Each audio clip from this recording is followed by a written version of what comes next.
ദൈവനാമത്തിന് മഹത്വമുണ്ടാകട്ടെ. 2025 ഒന്നാമത്തെ പ്രഭാത ധ്യാനത്തിലേക്ക് എല്ലാ പ്രിയപ്പെട്ടവരെയും സന്തോഷത്തോടെ സ്വാഗതം ചെയ്യുന്നു.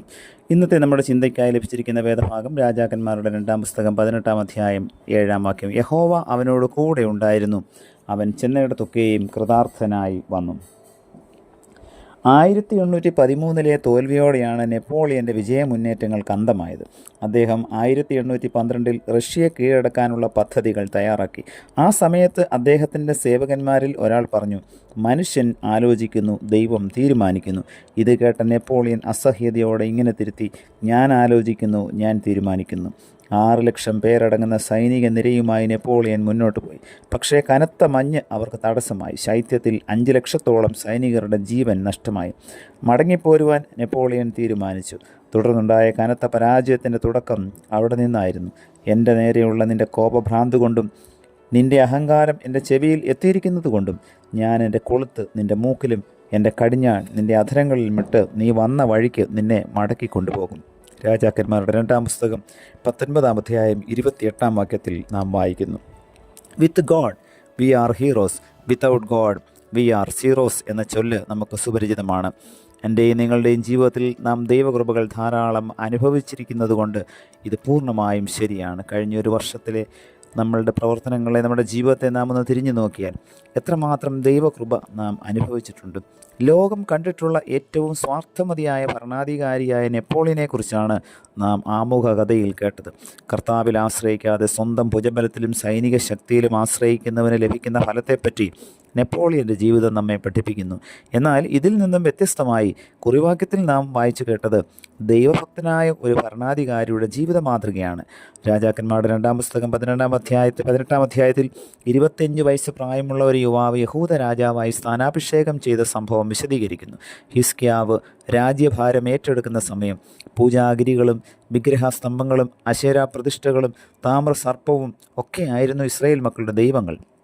മിസ്രൈമ്യരുടെ അടിമത്തത്തിൽ നിന്നും കഠിനമായ അഗ്നിശോധനയിൽ നിന്നും തങ്ങളെ വിടുവിച്ച് വാഗ്ദത്ത നാട്ടിലേക്ക് കൊണ്ടുവന്ന വലിയവനായ ദൈവത്തെ മറന്നുകൊണ്ടുള്ള ജീവിതത്തിൽ ഒരന്തം വരുത്തുവാനാണ് ഹിസ്കിയാവ് ആദ്യം ശ്രമിച്ചത്.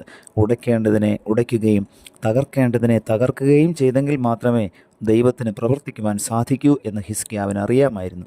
ഹിസ്കിയാവ് യഹോവയിൽ ആശ്രയിച്ചിരുന്നതിനാൽ അവന് മുൻപും പിൻപും ഉണ്ടായിരുന്ന സകല യഹൂദ രാജാക്കന്മാരിലും ആരും അവനോട് തുല്യനായിരുന്നില്ല എന്ന് വചനത്തിൽ രേഖപ്പെടുത്തിയിരിക്കുന്നു.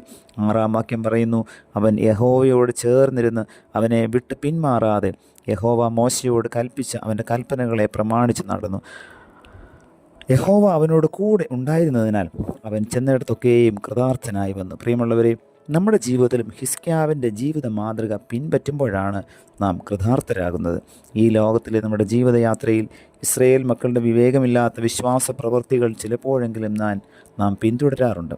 പണം, പ്രശസ്തി, സ്ഥാനമാനങ്ങൾ, അധികാരം ഇങ്ങനെയുള്ള അശേരാ പ്രതിഷ്ഠകൾക്ക് നാം ധൂപം കാട്ടുവാൻ ശ്രമിക്കാറുണ്ട്.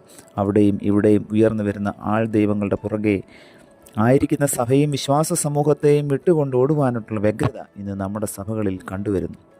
ഇത് നമുക്ക് സംഭവിച്ചിരിക്കുന്ന വലിയൊരു ആത്മീയ അപജയമാണ്.